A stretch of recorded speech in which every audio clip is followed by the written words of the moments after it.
Shalom Chaverim, welcome back to our discussion of Sichos HaRan. Today we're going to look at Sicha number 10, which is going to give us some more insight into how the Yetzer Hara, the evil inclination, works. If you'll recall, a few Sichos ago in Sicha number 6, we learned from Rabbeinu that the Yetzer Hara is like a prankster, and that it runs around with a closed fist, and everyone thinks that it's holding what they most desire in the world, but then it opens its hand and there's nothing there. It's pulling a trick on everyone. Today, in Sicha number 10, we're going to learn about another facet of how the evil inclination works.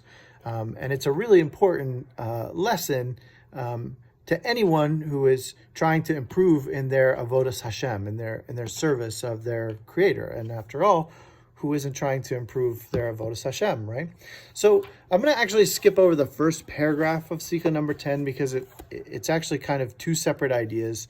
And the first idea in the first paragraph is a little bit esoteric. Bezras Hashem, we'll go back through all of these again someday, and maybe we can focus on the first paragraph on a second pass. But today, I just want to look at the second two paragraphs of Sicha number 10, which I'm just going to start reading. It says, it is like two men fighting.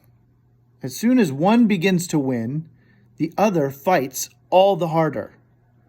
As soon as evil detects that good is beginning to stir in a person, it, meaning evil, fights extra hard. Understand this. This is an important principle in serving God. The more you want to serve God, the more the evil inclination strives against you. If you realize this, you can fight it with strategy and continually defeat it. With God's help, you will be worthy of emerging victorious.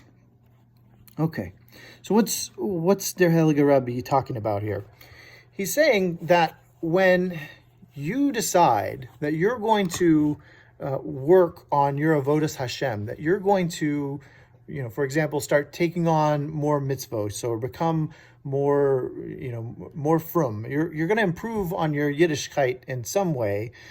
The Yetzer Hara comes along and sees that good is stirring in you, and like two men in a fight, when one's against the ropes and they feel like they're losing, they come out swinging even harder, and that's what the Yetzer Hara does.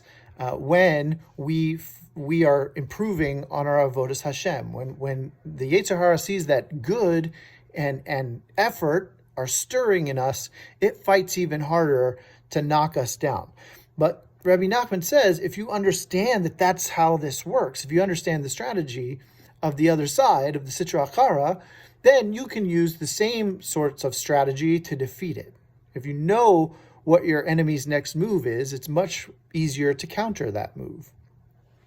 So how does this play out in real life? I don't mind sharing with you all that my wife and I actually got, Baruch Hashem, we got our first dose of the COVID vaccine yesterday. And of course, by last night, my arm was very, very sore.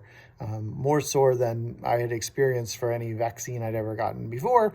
And so, of course, I went and asked Dr. Google if that was normal. And if you go on the FDA and the CDC websites, it tells you that when you get this vaccine, that you are very likely to experience some real discomfort in the arm, and that's actually a sign that the vaccine is working, because it means that your body is building these antibodies that you need to prevent getting COVID-19. So the Yetzer Hara is kind of doing the same thing to us. It's coming and attacking us, and we have these antibodies. And the antibodies that we're building, these spiritual antibodies that we're building, they cause some pain. So the obstacles that are being put in our path when we're trying to improve on our avodas Hashem, they shouldn't discourage us. In fact, they, just like that soreness in the arm after you get the vaccine, they should tell us that what we're doing is working, right? That we're actually making some progress. If we weren't, then the Yetzer Hara wouldn't bother with us, right? It wouldn't try to get in our way. So the obstacles are like that pain. they're showing us that we're building those spiritual antibodies against the Sitra Achara, against the other side. And so we should take some encouragement from that, some chizuk, right? And we should use the fact that we know that that's how the Yetzer Hara is going to behave to sort of prepare ourselves. We can be very intentional about this. If we decide, hey, we're going to try, for example, we're going to try to give more tzedakah. And when we first do that, we start to, maybe see along the way, like, oh man, I'm giving more tzedakah, but now I'm having a harder time, coming up with the money I need for groceries. Maybe that doesn't mean that you're giving too much tzedakah. Maybe it means that the Yetzer Hara is trying to plant those seeds of doubt in you. It's being that prankster again that we read about in Sicha number 6. And it's saying to you, you're never going to be able to succeed at this.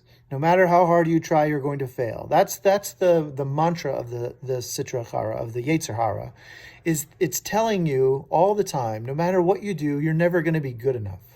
You're never going to be good enough. Comes Rabbi Nachman to say, don't listen to that. Don't listen to that voice in your head. Don't get discouraged by those obstacles. Instead, he says, you can continually defeat the Yetzer Hara. And with God's help, you will be worthy of emerging victorious. You can win this fight. And that's what he's telling us. He's saying you can win this fight, but you have to know what the rules of the fight are. And the rules, as we just discussed, are pretty straightforward. When you make that intentional effort to do better in your service of Hashem, the Yetzer Hara is going to see that good is stirring in you, and it's going to come out swinging. It's going to put obstacles in your path. It's going to try to convince you that you're not good enough and that you're not going to succeed. Rabbi Nachman brings us a really important lesson here in Sicha number 10. He says, don't buy into that hype. You've got everything at your disposal to win this fight. All it takes is some perseverance. So when you see those obstacles, it means you're building those spiritual antibodies, and you should just keep going. You should just keep going, and you will emerge victorious. Thanks for tuning in. Next time we'll look at Sicha number 11.